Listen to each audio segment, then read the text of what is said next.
Cosmic Cafe show, where the paranormal is normal. My name is Eric Brown, and today I'll be your server. On today's specials, we are serving up UFO sightings.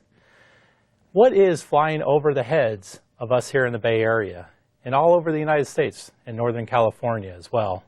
Every month, dozens of reports are made to MUFON, and with me today is the Northern California Director and International Coordinator for the Mutual UFO Network, Mr. Ruben Uriarte. Ruben, welcome to the cafe. Oh, thank you, Eric. Thank you for having me on your show, and it's always a pleasure to try to share with our audience what is exactly going on in the skies above us as well as throughout the world. Yeah, it's quite alarming actually to find out that here in the Bay Area we have a lot of different UFO sightings, and we're going to talk a little bit about that.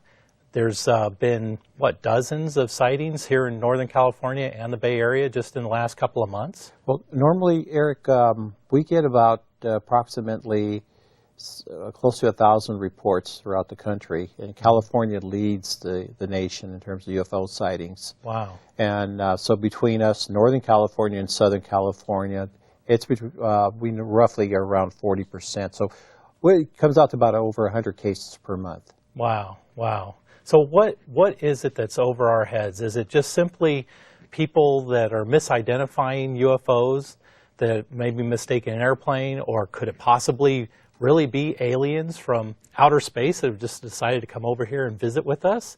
Or is it possibly even government conspiracy black projects? So to help us figure all that out, we have Ruben here, and we also have some videos of some recent sightings over the Bay Area, which we've just picked up on YouTube. Good. And I'd like to show those videos to you to kind of help you get started and also get our friends up to speed. So Absolutely. If we could go ahead and show our first video. Now this is video number 1 that we downloaded, and you can see the gray spot near the tower of the Golden Gate Bridge. And then they zoom in and slow it down for us. Ruben, what do you think? Well, the Golden Gate Bridge has been one of those locations where we have received And then we got another video reports. here. This was from the Mid-Peninsula, I think Palo Alto area. And that's kind of suspicious, yes. And then, of course, another beautiful shot of the Golden Gate Bridge, but up in the upper right corner, if our audience can see it, there's a slow-moving UFO. So all 3 videos are pretty interesting, actually. The video 1, I was involved in a case very similar where an object flew right over the bridge. In fact, I got together with the bridge management and we went over the video. The second video, I'm pretty suspicious of that itself. And then the third one, it could be anything, Eric. It could be a kite. It could be a drone. I mean, these miniature drones that are now causing problems for us out there in technology. So it's a challenge for us in trying to determine, well, what people want to know, what is real and not real, what's fake, what's not fake. That's a really very tough situation to figure out at times for us. Yeah, you bring up an interesting point, what's fake and what's not fake, and that's actually what we would like to talk to you about here at the cafe, is really the science behind what you do as a field. You do field investigation as well for MUFON, is that correct? Yes, well, I work very closely with our field investigators, and we go out and investigate the cases that are reported through us, through our website. And you brought your field investigating manual, Yes, and right? This is basically a guideline. It really covers what the objectives are of a field investigator, code of ethics, but it goes into the tools. How do you go about investigating a case? It's loaded with a checklist, lots of great information. So it's a scientific process. Exactly, and see, that's the difference with us, is that we use a scientific approach when we do investigate UFOs. Right, and so speaking of investigating UFOs, you actually brought along with you a few photos that you've investigated, and we have the first photo, which is a UFO over the ocean. I think we can show that to our audience as well. There we go. That's one of the photos that you brought. Tell us a little bit about that photo. This is a photo that was taken over at Capitola, and what we're dealing with, Eric, is that there's an application out there that for iPhones that people are downloading and it can actually recreate these images. So there's some examples here that we'll be showing to the audience. But again, it makes it a little more problematic because of technology. Yeah, technology, huh? It can be a double-edged sword Exactly. for us. We have another picture that you brought just to show people if this is real or if it was also faked, and we can take a look at that one. Again, you'll take a look at the object or the so-called saucer, and you'll see it's at the same angle in each of the photos. Oh, okay. So that's one way that you sort those out. Yes. Then we have another one with a beautiful sunset that we can take a look at that you brought along. This is very nice, but it's in Southern California, and again, it's the same object. So would you say the glowing orb there is real? That's the sun. Yeah. But a lot of times people don't know that, or someone will sneak in and put it into someone's cell phone, and then someone will take a picture, and then later they'll go back and say, "What is this? I remember seeing that." So we do get that at times. That's very interesting. I never thought about so clearly a lot of It's a pranking, yes. Trickery, and then unfortunately the person that was pranked thinks it's real, and then goes around and reports it to MUFON. And we've already had that twice happen to us. Oh, really? Well, we have one more picture that you brought with a sunset and some power lines. So let's take a look at that one so people can see if this is real or if this is fake. Well, with this image there, you can see an object that almost it blends in with the clouds, and we get a lot of people that do take pictures. Will see something as a result of the cloud formation. So we do run into that at times, right? And which we call IFOs, identified flying objects. Oh, but the explanation is that the weather, or it could be an airplane, could be an animal, all that. We take that into consideration. So tell us a little bit more about your step-by-step process, like when you're looking at these photos, or is it like let's say you get what'd you say, about 100 reports on average here in California. How do you determine maybe where a hot spot is versus some other that might just be, Well, tell us more about Eric, a lot of our cases are, thanks to the internet, we get them reported through our MUFON website. And with that, once the report is filed, and then I'll receive it, or also my assistant. And then from there, we evaluate the case and then go ahead and assign it to a field investigator. With that, the field investigator will then meet with the witness, either on the phone, or we'll go out in person, or we'll go out to the location, try to gather all the facts. Again, this person, you're like a detective. Yeah. You gather all the facts, and then you follow the format, a report. It has a scoring system, and then it's submitted to MUFON, to our database. There, it's reviewed by a review team. They look at it. They look at all the information to see if there's anything more specific that they could use to determine whether or not that particular case has any unusual information that can be used for further scientific evaluation. Ruben, I have a little bit of a confession to make. The last photo that we actually saw with the UFO that was next to the power lines, that was actually faked by me. Oh, okay. You were talking about using technology, and I actually used a little technology of my own. I have a smartphone, and I went to the App Store and found just easily. I mean, it's pretty amazing how many apps are up there. Many of them are free, and you can fake your own photos. And in fact, I made a quick little video to demonstrate exactly how you go about doing that. If you'd like to take a look at it, yeah. I know you're a techie, so this is great. Okay, I'm going to demonstrate how easy it is to make a fake UFO photo. I happen to have one of many apps that are on the web called UFO Gold. This one you have to pay for. You can load a photo from your camera roll. Let's just go ahead and scroll up here. Here's the photo that's on my profile page. This is the original photo. Obviously no UFO in it whatsoever. So let's go ahead and add a UFO. and we'll just pick any UFO. And there's the UFO in front of my face. Let's just go ahead and move it up there. And I can actually adjust the size of it. See how I'm making it smaller. I can adjust the transparency of it. Whatever I want to do. Then I just hit save, hit yes, and boom. Now it's saved to my camera roll. That's how easy it is. Pretty clever. Very clever. But it must make your job really difficult. It does. And again, technology is a mixed bag, and Yes.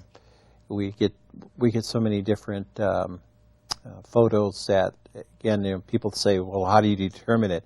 Yeah. The real complicated ones, of course, we get the photographic experts. And Right. If there's a case that really is significant for us to evaluate, and it's worth a while, then we'll pull in the experts. Well, speaking of experts, I'm sure you mentioned earlier the second video that we watched of the first three videos earlier. That video that we watched was faked by me also. Oh, and that God. I just stepped outside our studio doors here in Palo Alto, pointed my camera up this guy, turned on the app. Let me show you how easy it was for me to do it. Okay. And if we got the video Spielberg, watch out. Yes. Let's see how easy it is to fake a video. This is on my iPhone app, and this one is Fake a UFO Video, pretty well named.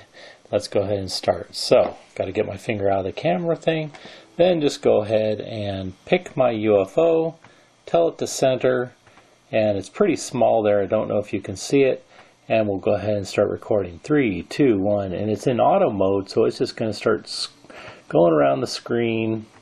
And you can see it there on the carpet, and that's pretty much how easy it is. That's how I faked the one in Palo Alto. Done. Loading, and that's all you need to do. Pretty easy.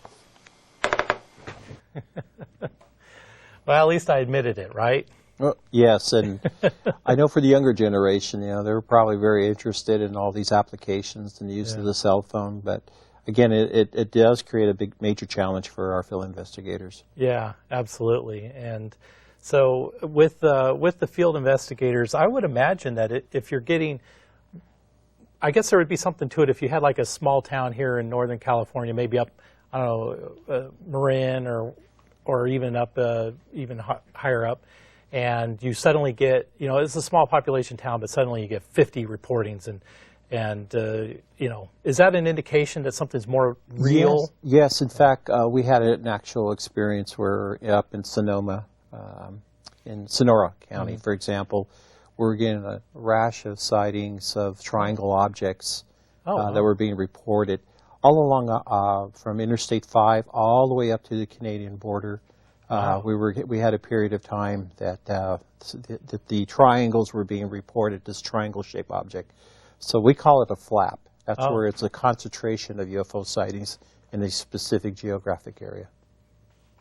So with all this investigation experience and everything, and it sounds like just with that little story right there, that anecdote, it sounds to me like you've definitely had a lot of experience with some big, interesting, which leads me to talk about your books.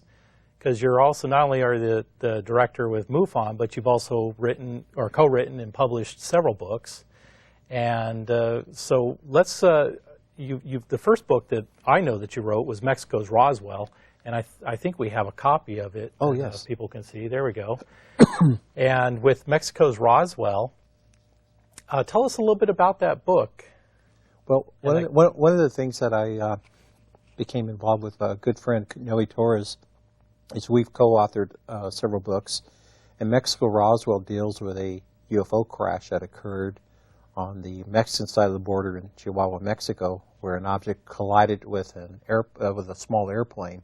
Mm-hmm. And with that, the Mexican Army sent out a patrol that went out to rescue or find the airplane, and they found the disc. But all this was being monitored by U.S. spy satellites and reconnaissance aircraft.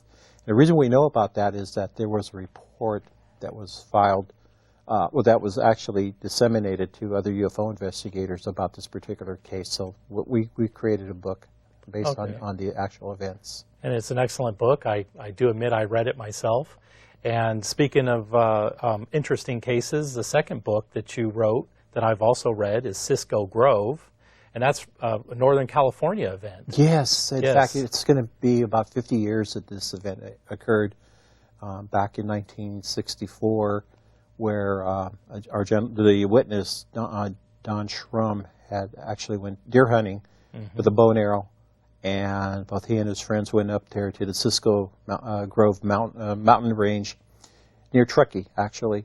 Yeah. And it got too dark for him, and he couldn't return back to his campsite, so he decided to stay up in a tree to avoid predators. And then later on, he saw this bright light, turned out to be a spaceship.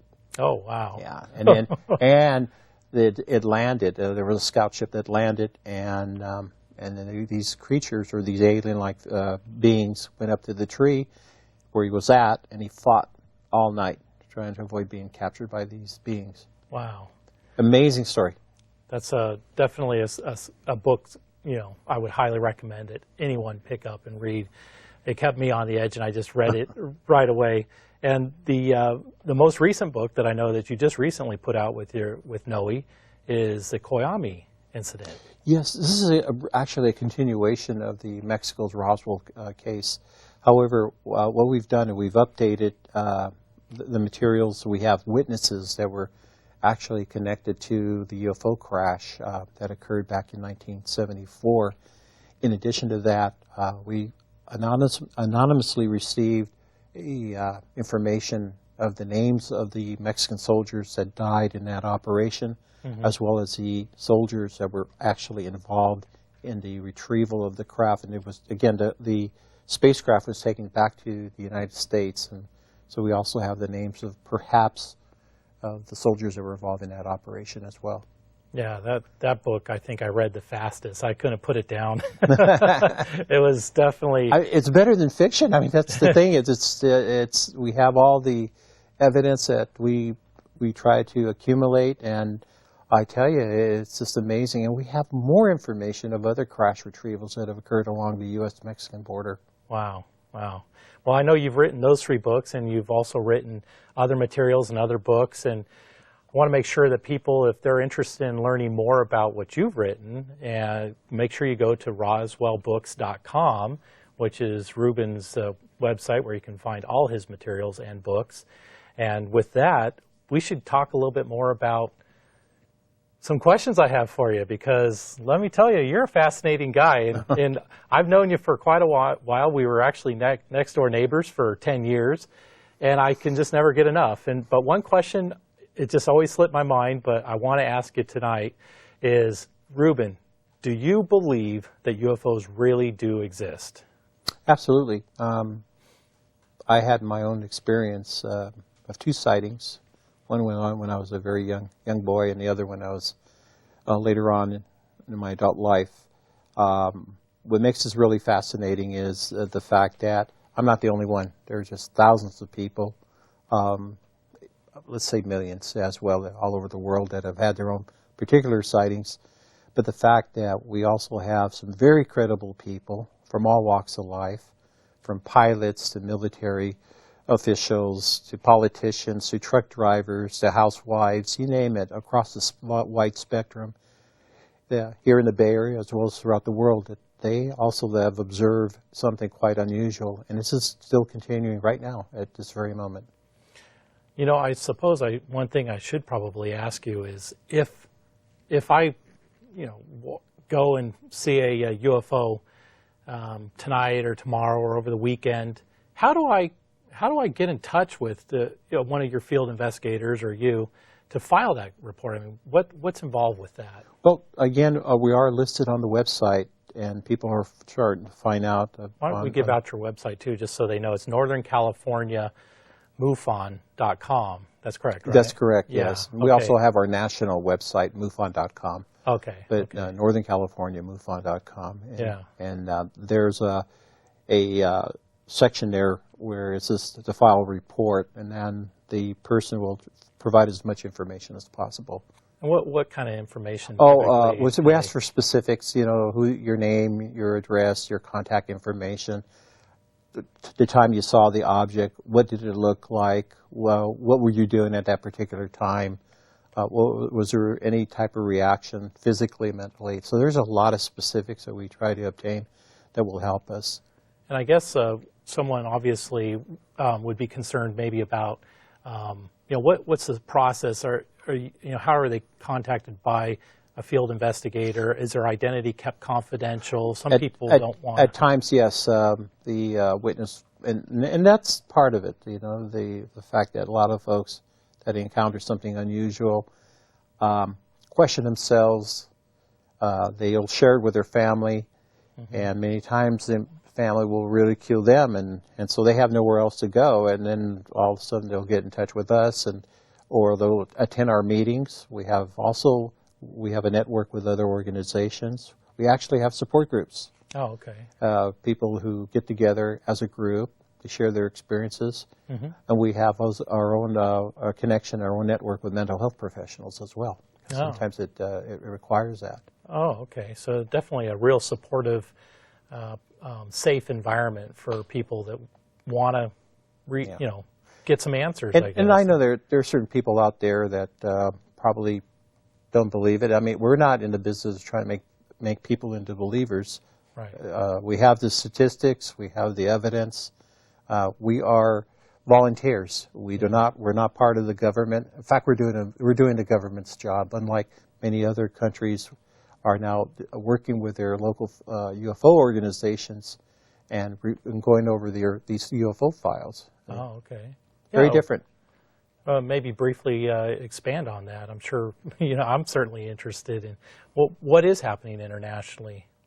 Well, what we're starting to see very, very quickly, Eric, is a number of countries that are disclosing their files. We have, for example, in France, we have MUFON France that's working closely with a organization called JPAN, which is a task force that is funded by France's space agency. Oh, so that's like if we had a UFO organization being funded by NASA. Oh, wow, that's but nice. That's the equivalent. However, they take it very seriously. We also have something very similar going on in Chile and other countries in South America. So we're hoping that we could follow the same model. Yeah, that's great. That's I wish we got more, at least openness. That's actually kind of an interesting question. Maybe we got a minute to talk about is the U.S. government really covering up, or is it just what is going on with our government? Quickly. Well, that's a long, in 1 minute. But over the years, ever since the Roswell crash of 1947, and even all the other events, little by little, we have men and women who were involved in the military, or in some capacity. They are now close to their deathbeds. They're slowly coming out and saying, yes, we were told, we took an oath that we would not share this information. However, it's such vital information that they're holding back that they decide they got to share it. Yeah. So thank goodness, yes, and we have they're very brave for doing that. Yeah, and that's it just seems like I'm sure you got so many stories and cases and Well, I've had a very, very interesting life the last 25 years or more, plus my own personal experience of these objects that motivated me to get into this. And I find a lot of other people, too, that are on the same path. We want to know the truth. We want to know what's being there, what is out there, who are they. Speaking of that, because we don't have much time left, but I'm curious, what would it take for us as a society to accept that they really are real, if they are real? Would they have to park themselves on the White House lawn, walk out and say the cliche, take us to your leader? Actually, that already happened. It did? We had my gosh. 1952, there was a major flyover Washington, D.C. of a number of these objects were flying right over the Capitol. I never even heard of that. We've had, there's a number of other examples You know, Eric, I don't think it's just going to be probably one event. It may be major events, and it's happening right now. We're receiving reports from many other countries. We see it through the videos. The ones that are that we can prove that are real and have some real solid information. That just shows that we're dealing with something quite unusual. Well, on that note, we're definitely getting near to the end, so I definitely want to make sure that if anybody wants to learn more, they definitely get over to Ruben's website, get over to MUFON's website, and definitely like to thank everybody here at the Mid-Peninsula Media Center for helping us to produce this show.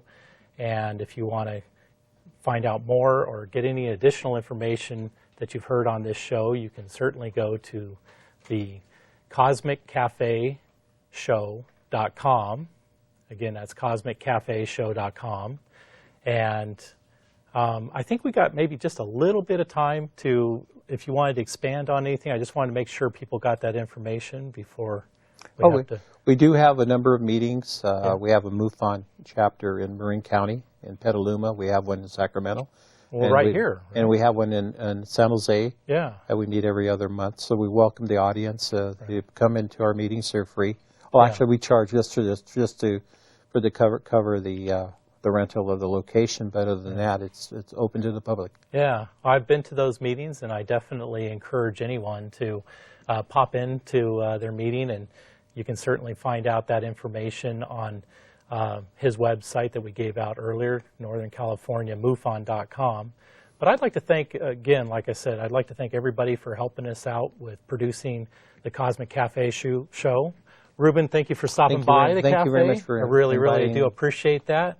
Thank you, everyone, at all the volunteers. There's so many different names. I would probably get them all wrong if I tried rattling off names. But thank you so much for stopping by to the Cosmic Cafe show. And with that, my name is Eric Brown, and I guess we got just a fraction of time. Any last comment, Ruben? Just watch the skies. Just watch it. You know, that's a good advice. Yeah, just people watch the skies, and if you see something out there, report it. Report it at MUFON.com or NorthernCaliforniaMUFON.com. Well, I'm going to go keep my eyes around, looking up in the skies a little bit more, and I'm going to definitely question what I see on the internet too, because that's a very important point. Yeah, you have to use